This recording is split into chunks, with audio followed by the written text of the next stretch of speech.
Okay, so let's make this quick and simple, just like the truck race last night. Um, Last night was a milestone race for the truck series. It was the 700th truck series race in NASCAR history, and also the first race of the trip, aka the Triple Truck Challenge, which, NASCAR or Fox, I should say, they didn't even bother to mention that fact until after the race ended, that the winner will receive like 50 million, not 50 million, $50,000. Okay, I didn't even realize that. Just terrible promotion of the event. It's like no one cares at this point. Um, but yeah, this was a milestone race for the truck series. So all I wanted was, for the trucks to keep it clean. Um, Tanner Gray started on the pole, back-to-back poles for him at the track, and he also won the ARCA race earlier today, so he was coming with some momentum.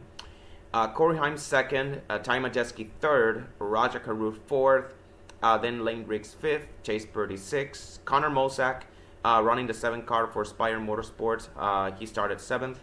Then Jack Wood, Caden Honeycutt, now back in the 45, started ninth, and Bailey Curry 10th. Then behind them, Dean Thompson in 11th, Stuart Friesen in 12th, Ben Rhodes in 13th, the last year's winner, Matt Mills 15th, Brett Moffitt back in the one truck for Tricon 19th, Ty Dillon 20th, Matt Crafton 22nd, moving down through the field obviously, Stephen Parsons 23rd, Connor Jones 25th, Memphis Villarreal running the 20 truck for Young's Motorsports. He returns to the trucks. He's starting 28th. Then Jeffrey Earnhardt 31st. He's running the 67 Toyota for MBM Motorsports. You really don't see that team dipping down to the truck series that often. This is, as a matter of fact, this is only their second ever race in the truck series. Their last start, their first and only start back then until that point came at Homestead in 2014. So yeah, again, you don't see that team dipping down to the truck series often. When you think of that team, you think mostly of Xfinity and sometimes Cup. And then Tyler Ankrum 34th, Christian Eckes 35th, and Daniel Dye 36th. So a lot of issues for Bill McAnally Racing in qualifying. Christian Eckes, he got into it with Caden Honeycutt again during practice. The 45 door him after getting loose in turns 1 and 2, putting Eckes in the wall. And obviously, Honeycutt said it was his fault, so he took blame for that. 19 was unable to make a qualifying lap due to repairs because of that. Daniel Dye also had throttle issues and was also unable to make a qualifying lap. And Tyler Ankrum, he did get to the track, but he spun out and he was also unable to make a lap. So the only driver that was able to make a lap out of those guys was Jack Wood, who qualified in the top 10. This is also the first time in Truck Series history that 3 entries from the same team start in the bottom 3. And it comes on the 700th race in Truck Series history too, go figure.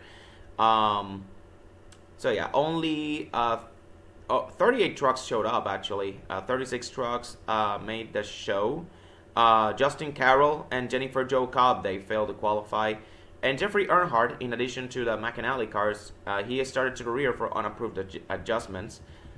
So, with the stages set, the curtains up, stage 1 begins. Tanner Gray leads the first couple of laps before Corey Heim takes the lead and just runs away with it, quickly pulling to a 4-second lead over second place, just picking up where he left off last week. The McAnally trucks, as expected, they start marching their way to the front with Christian Eckes and Daniel Dye managing to crack the top 20 before the stage break. The big star of that stage was Caden Honeycutt though. It was only a 30-lap run, yes, but towards the end of the stage, he was posting even faster laps than Corey Heim.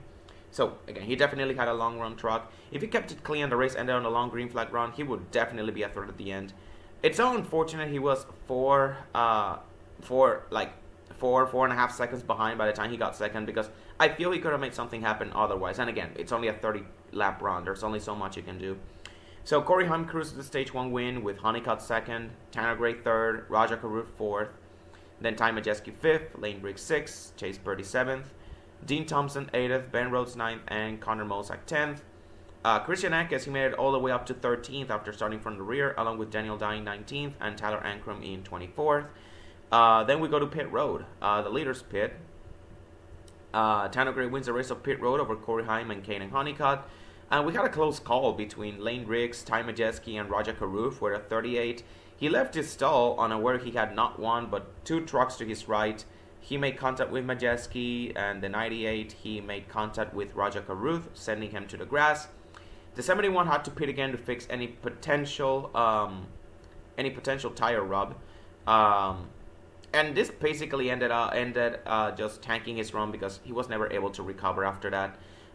Stuart Friesen also missed his pit stall and had to pit again, had to come back down and pit again.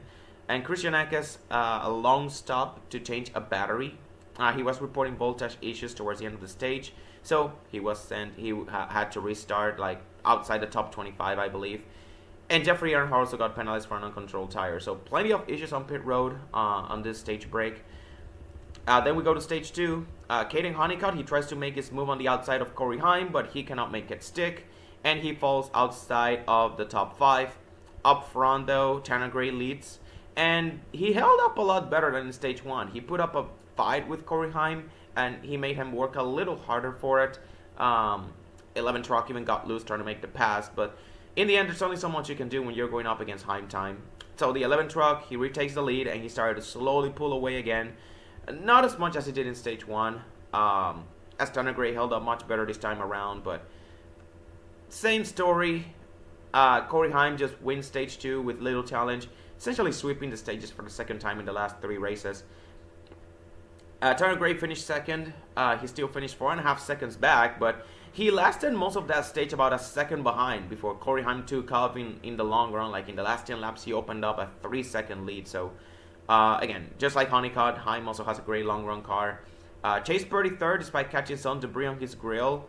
It looks like it didn't affect him that much because he was able to pick up some valuable stage points there. Caden Honeycutt fourth, managed to recover due to having a great long run car. Dean Thompson fifth, Ty Majeski sixth, Lane Riggs 7th, Connor Mosack 8th, and Nick Sanchez 9th, and Daniel Dye 10th.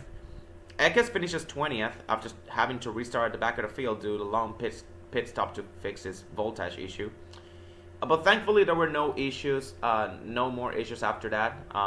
He was able to keep it clean after that. So we go to pit road this time, and Corey Heim wins the race of pit road over Caden Honeycutt and Tanner Gray. Connor Mosack moved up to 4th, Nick Sanchez moved up to 7th, and Dean Thompson fell down to 9th. Jake Garcia got penalized for man over the wall too soon.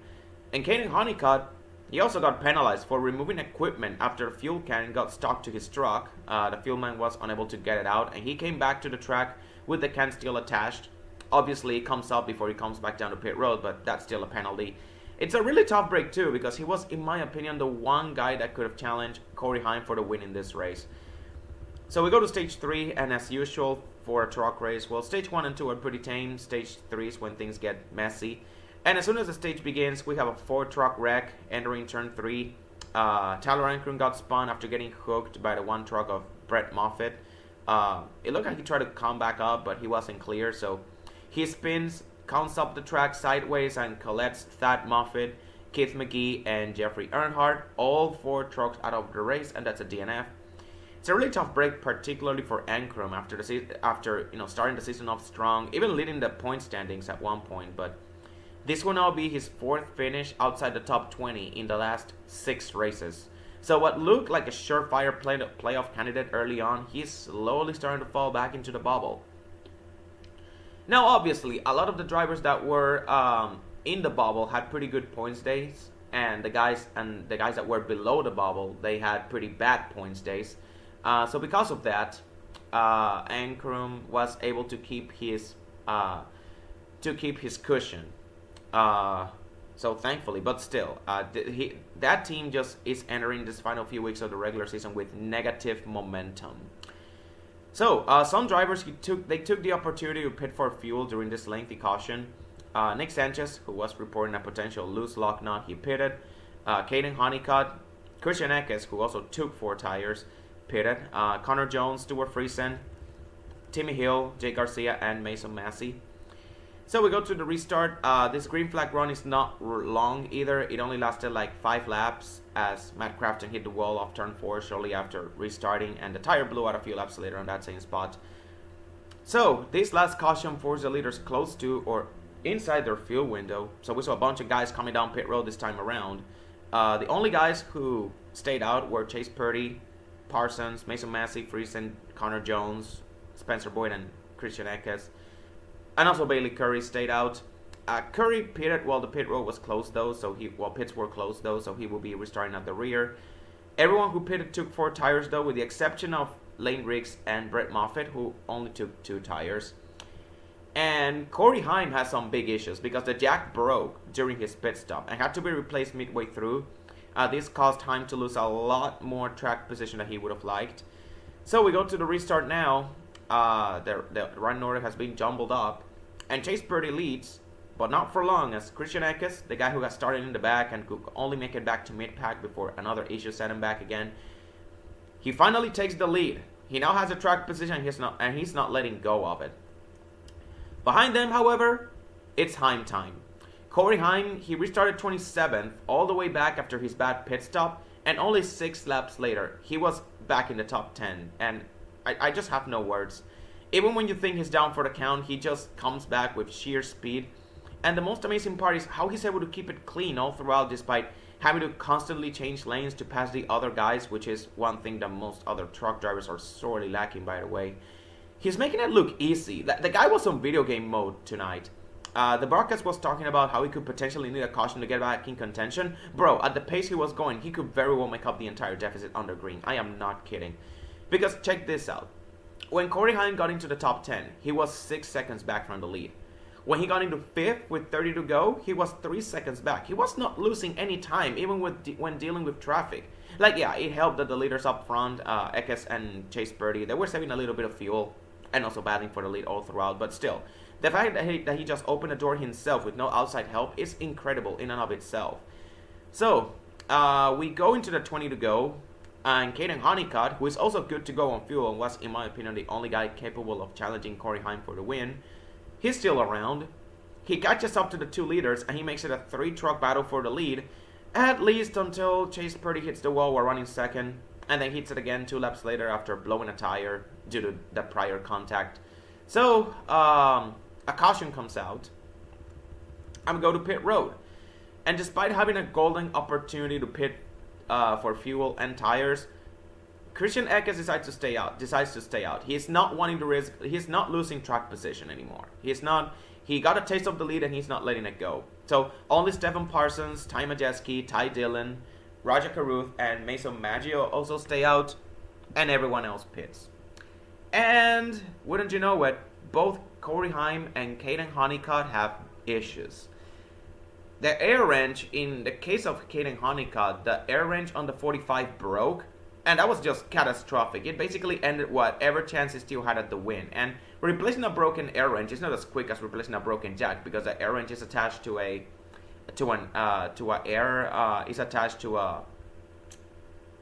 whatever you call it, an air thing or whatever. The air gun is attached. It's not like the jack where you can just, if the jack breaks, you can just, replace the jack. No, you have to replace the entire air wrench, and you have to attach that air gun to the thing. Like, yeah, his day was basically over. His chance at competing, whatever chance he still had at the win is over. And Corey Heim also had a slow stop after he hesitated on leaving his pit stall due to not knowing if all of his lock nuts on the left side were tightened. The crew chief himself had to give him the good to go. But yeah, this will be significant later on, that situation, because something happened with Corey Heim that I'm going to be talking about later. Dean Thompson wins the race of pit road among those who pitted, with the issues to the 11 under 45.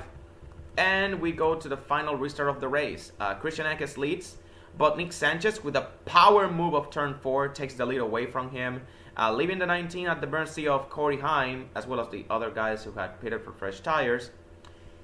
And Heim had already made it to 4th in just 2 laps, so Corey Heim does away with him, as well as Stuart Friesen, to get to 2nd and challenge Nick Sanchez for the lead. And thankfully, like I said, the race stays green. Tanner Gray spinning out in turn 2, getting sideways. Thankfully, no caution came out for that. And despite the best efforts of Corey Heim, Nick Sanchez surprisingly holds him off. The 11 truck was unable to get any closer than 0.3, 0.4 of a second. yeah, some arrow blocking shenanigans were definitely in play, but still, props to Sanchez for doing what we all thought was impossible in this race, and that is beat Corey Heim. So that is his second win of the season, and with the win, he also secures a cool 50k cash prize for winning the first race of the trip, which, again, is the Triple Truck Challenge, for those of you guys who don't know, which in the truck series is a big deal, considering that the average person in that series is not even $1 million most of the time. So yeah, $50,000 for winning, a $50,000 bonus for winning a truck race. That is a very big deal. Although in post-race inspection, it was revealed that Nick Sanchez did not actually beat Corey Heim. More like Corey Heim actually beat himself, or rather the 11 team beat themselves. Because if you remember that what I said about that last pit stop where Corey Heim asked if his lock nuts were loose, but the team reassured him everything was okay. Well, his team told him that only one lock nut was loose, and they said that they will, deal with it after the race. The penalty, of course, for a loose lock nut, as you know, is a $2,500 fine for the crew chief. However, it turns out that 11 truck had 3 lock nuts loose. A part of me believes that this is what prevented Heim from catching the 2 truck and winning. It was because he got 3 loose lock nuts and they slowed his truck down a bit. So he gets disqualified for having too many lock nuts loose. So the rule, in case you guys don't know, the rule in NASCAR is 1 loose lock nut. In the Xfinity and the Truck Series, they work with 5 lock nuts. They work with 5 lock nuts, yeah, for each tire. So there's 20 lock nuts in total. If one of those 20 lock nuts is loose, that's a $2,500 fine to the crew chief. Now, if 2 of those lock nuts are loose, that is a $5,000 fine to the crew chief and a suspension to the crew chief as well. Now, if there's 3 lock nuts loose or more, that's a disqualification because that is considered a safety hazard. So what could have been a good points day at the very least instead goes down the drain. So Corey Heim just loses big time in the regular season title battle.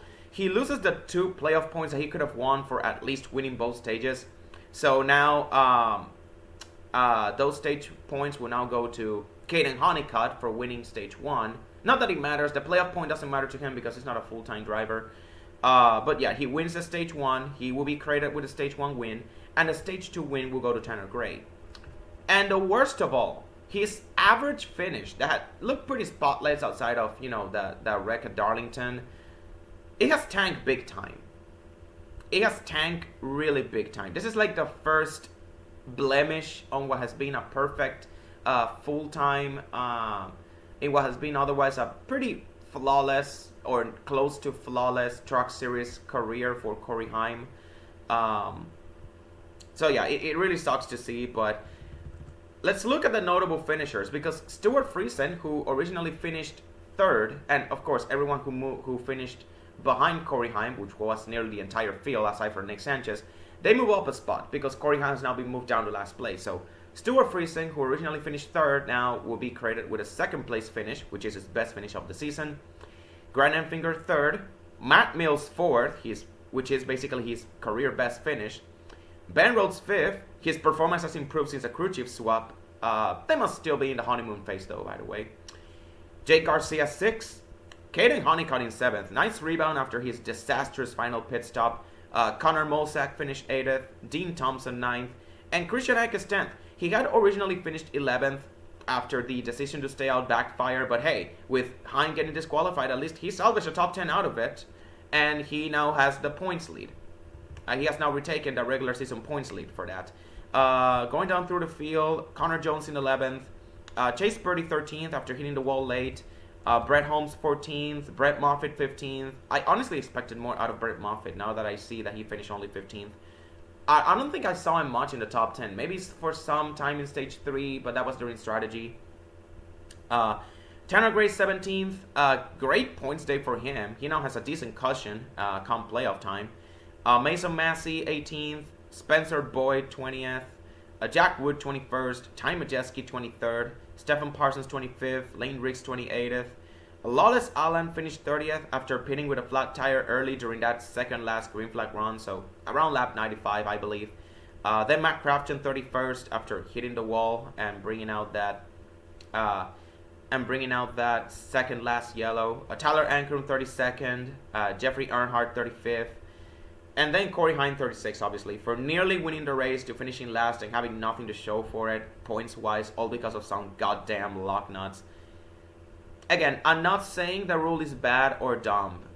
Loose lock nuts are a safety hazard. We have seen it countless times, but it's just with the amazing season that Corey Heim has put together up until this point. I hate to see stuff like this put a damper on what has otherwise been a spotless record thus far.